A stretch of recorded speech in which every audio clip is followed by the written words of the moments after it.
Olá, queridos irmãos.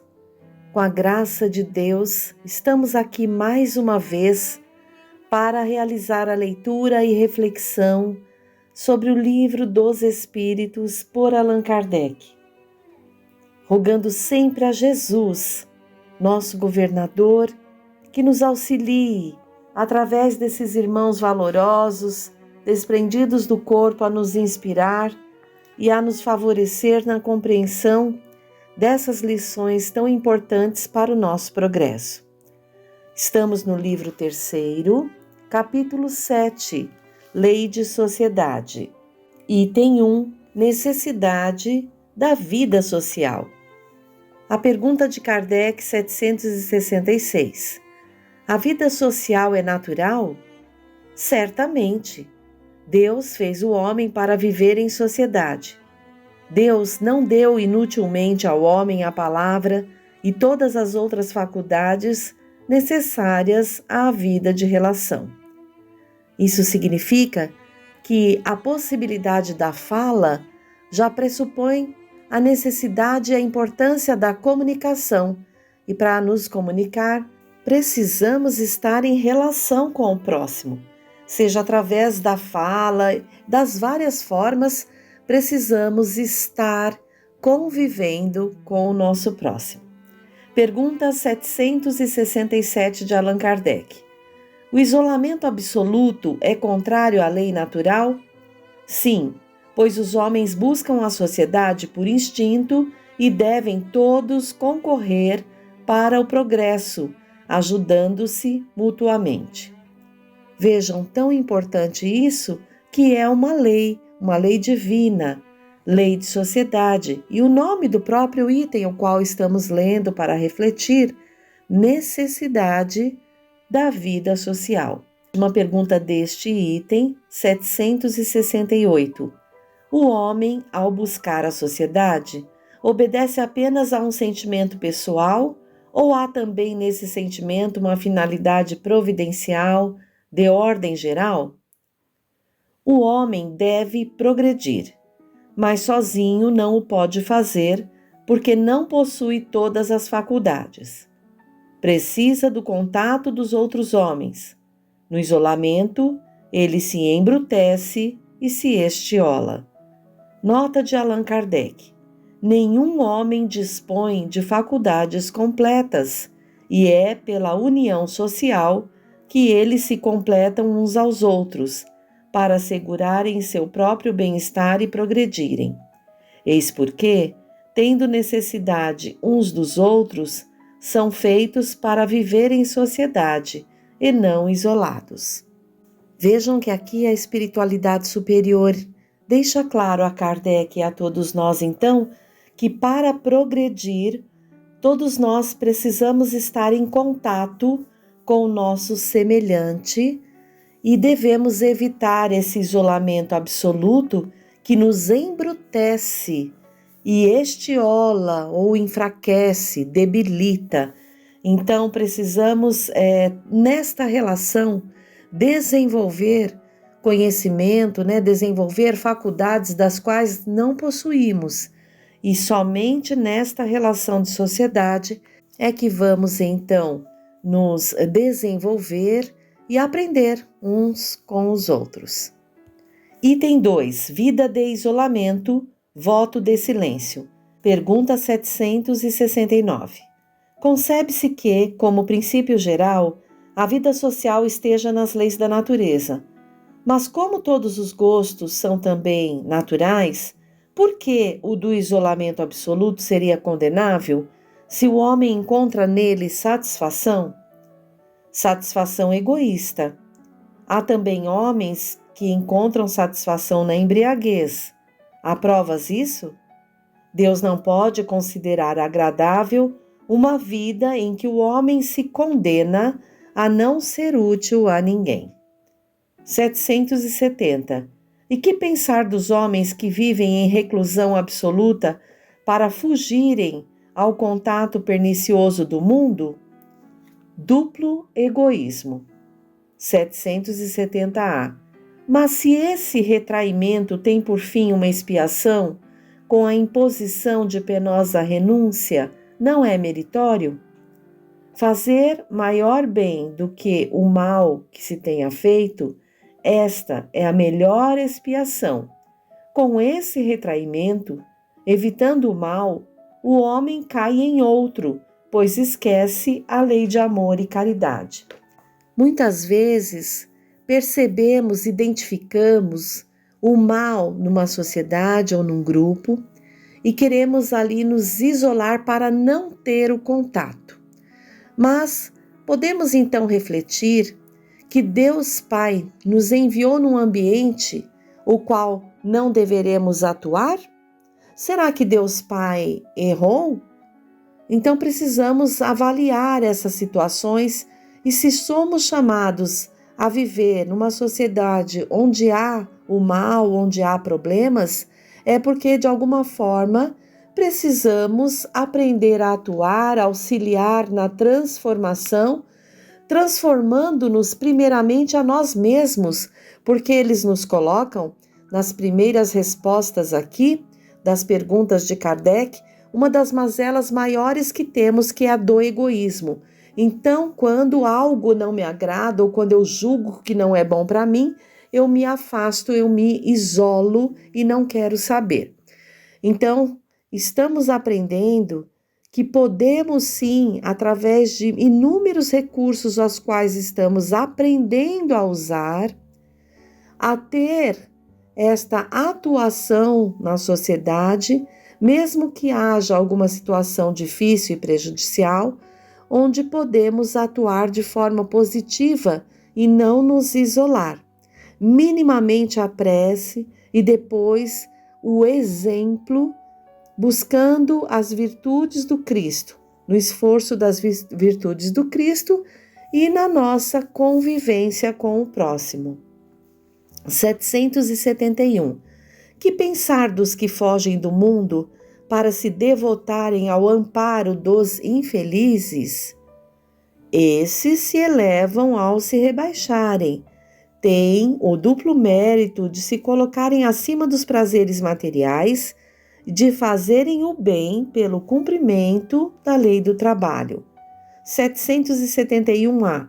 E os que procuram no retiro a tranquilidade necessária a certos trabalhos?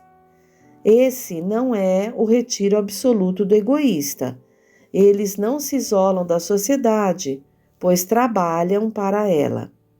772.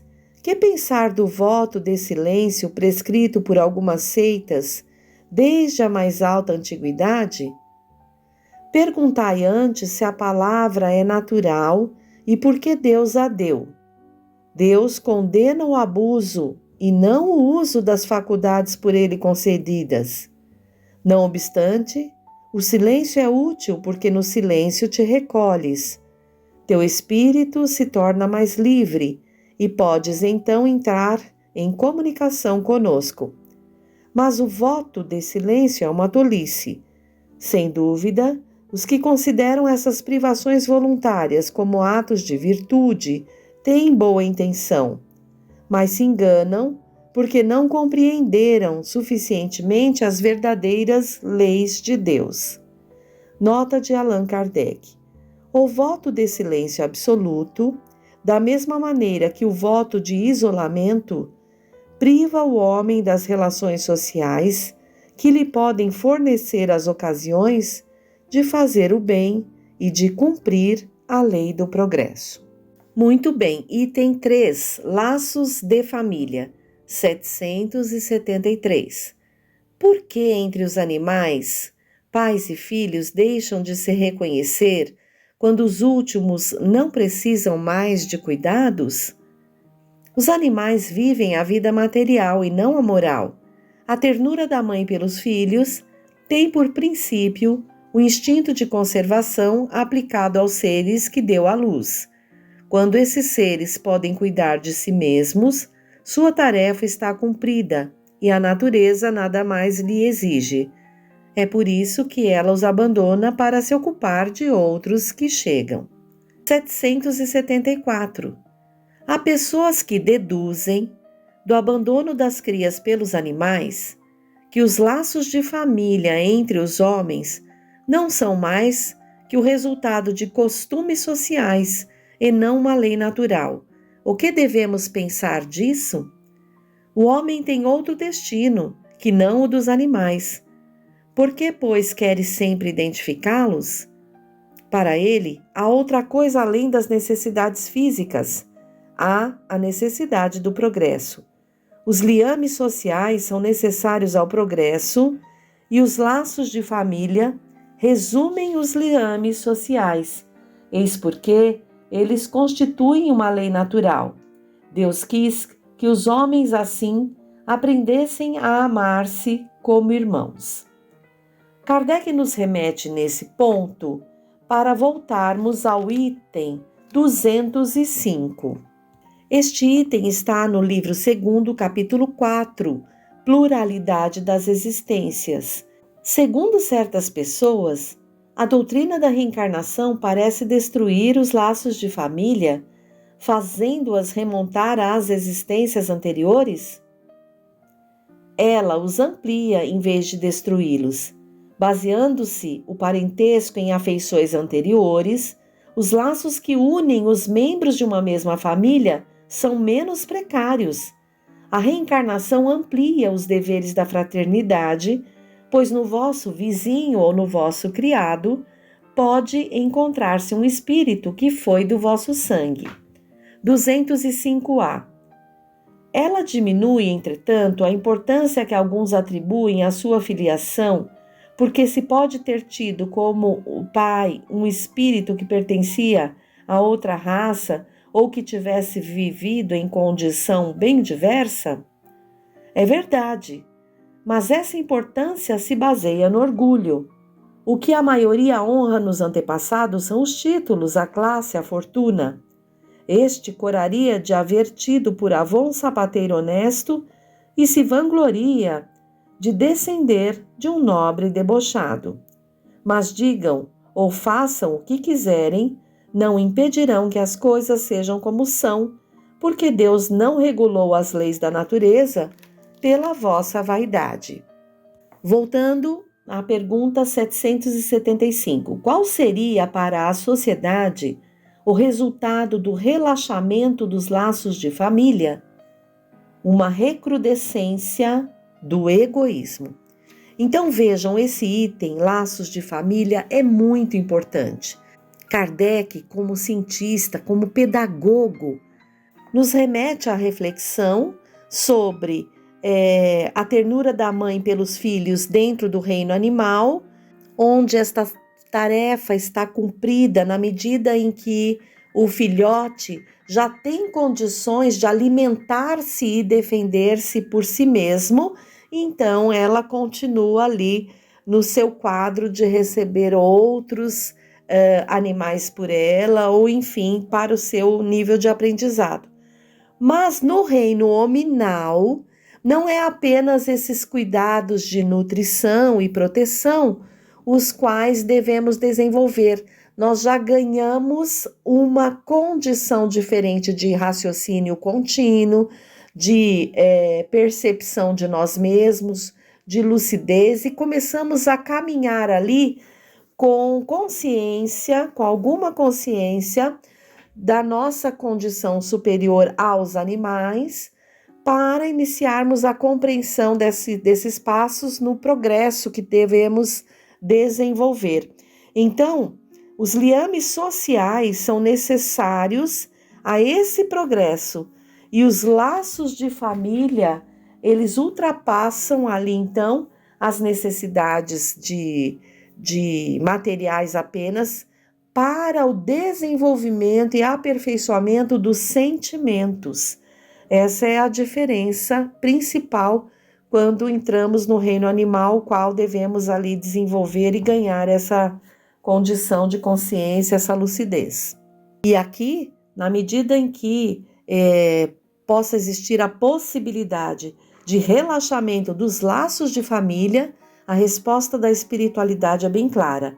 É recrudescência do egoísmo, ou seja, aumento, tornar intenso, esse que é um dos defeitos de caráter maior que temos ainda em nossa sociedade, o qual devemos buscar extinguir, cada qual começando por si mesmo. Graças ao bom Deus, estamos em contato com essa doutrina que tanto nos esclarece quanto a essas questões de evolução, para que nos percebamos dentro dessa própria evolução. Emmanuel, através da psicografia de Francisco Cândido Xavier, no livro intitulado Emmanuel, no último capítulo 36, aos trabalhadores da verdade, nos diz, abre aspas, nos tempos atuais, todo o trabalho de quantos se devotam à disseminação das teorias espiritistas deve ser o de colaboração com os estudiosos da verdade.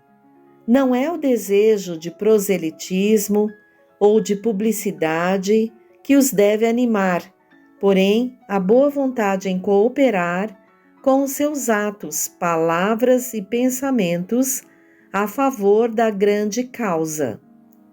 Todos nós objetivamos com a nossa árdua tarefa ampliar o conhecimento humano com respeito às realidades espirituais que constituem a vida em si mesma, a fim de que se organize o ambiente favorável ao estabelecimento da verdadeira solidariedade entre os homens.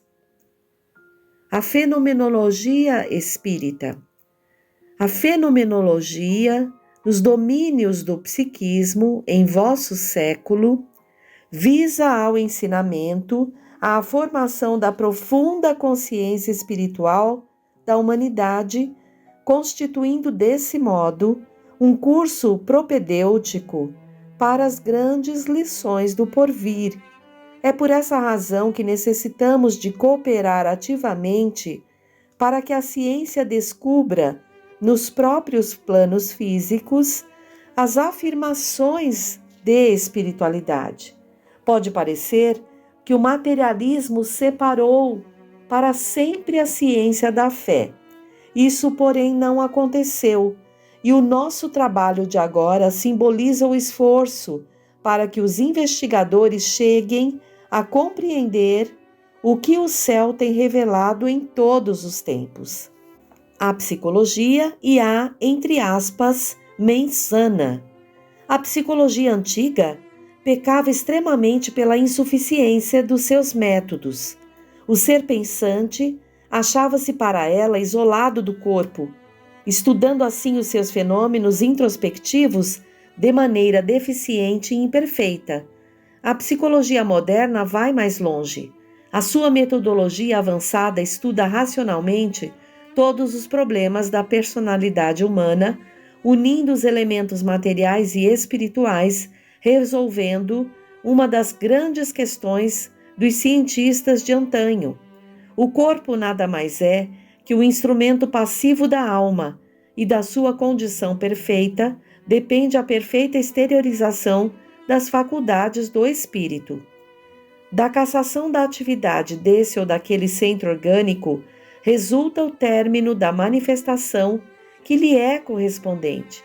Daí provém toda a verdade da, entre aspas, mente sana, e o grande subsídio que a psicologia moderna fornece aos fisiologistas como guia esclarecedor da patogenia. O corpo não está separado da alma, é a sua representação. As suas células são organizadas segundo as disposições perispiríticas dos indivíduos e o organismo doente retrata um espírito enfermo. A patologia está orientada por elementos sutis de ordem espiritual. O progresso anímico. Os porquês da evolução anímica devem impressionar a quantos se consagram ao estudo. Os progressos da vida terrestre podem ser verificados pelos geólogos, pelos antropologistas. Há no planeta toda uma escala grandiosa de ascensão. No fundo de vossos oceanos ainda existem os infusórios, os organismos unicelulares, que remontam a um passado multimilenário e cujo aparecimento é contemporâneo dos princípios da vida organizada do orbe. A trajetória das almas. Que longa tem sido a trajetória das almas. A origem do princípio anímico perde-se dentro de uma noite de labirintos. Tudo, porém, dentro do dinamismo do universo, se encadeia numa ordem equânime e absoluta. Da irritabilidade à sensação, da sensação à percepção, da percepção ao raciocínio, quantas distâncias preenchidas de lutas, dores e sofrimentos. Todavia, desses combates necessários promana o cabedal de experiências do espírito em sua evolução gloriosa. A racionalidade do homem é a suprema expressão do processo anímico que a Terra lhe pode prodigalizar. Ela simboliza uma auréola de poder e de liberdade que aumenta naturalmente os seus deveres e responsabilidades. A conquista do livre-arbítrio compreende as mais nobres obrigações. Chegado a esse ponto, o homem se encontra no limiar da existência em outras esferas, onde a matéria rarefeita oferece novas modalidades de vida, em outras mais sublimes manifestações, as quais escapam naturalmente à insuficiência dos vossos sentidos. As realidades do futuro. Os espíritos se regozijam a cada novo passo de progresso da ciência humana, porque dos seus labores, das suas dedicações, brotará o conhecimento superior que felicitará os núcleos de criaturas, porquanto ficará patente, plenamente evidenciada, a grande missão do espírito como elemento criador, organizador e conservador de todos os fenômenos que regulam a vida material. Quanto mais avançam os cientistas, mais se convencem das realidades de ordem subjetiva nos fenômenos universais. As palavras natureza, fatalismo, tônus vital não bastam para elucidar a alma humana quanto aos enigmas da sua existência. Faz-se mister a intervenção das sínteses espirituais, reveladoras das mais elevadas verdades. É para essas grandiosas afirmações que trabalhamos em comum, e esse desiderato constituirá a luminosa coroa da ciência do porvir. Vejam, reflitamos nessas palavras de Emmanuel. É por isso que estamos tendo a oportunidade do contato com essa doutrina. Esse trecho de O Livro dos Espíritos, os quais estamos aqui lendo e buscando essa reflexão, é o livro terceiro, que fala exatamente das leis morais. Então, nós chegamos numa condição do reino nominal, onde temos e precisamos desenvolver, compreender essas leis para perseguir o cumprimento dessas leis. Lei divina, o natural, lei de adoração, lei do trabalho, lei da reprodução, lei de conservação, lei de destruição, lei de sociedade, lei do progresso, lei de igualdade, lei de liberdade, lei de justiça, amor e caridade. Então vejam, nós ainda vamos finalizar, este livro terceiro, observando e buscando esclarecimentos sobre esses pontos tão importantes para o nosso progresso. Por hoje, ficamos por aqui.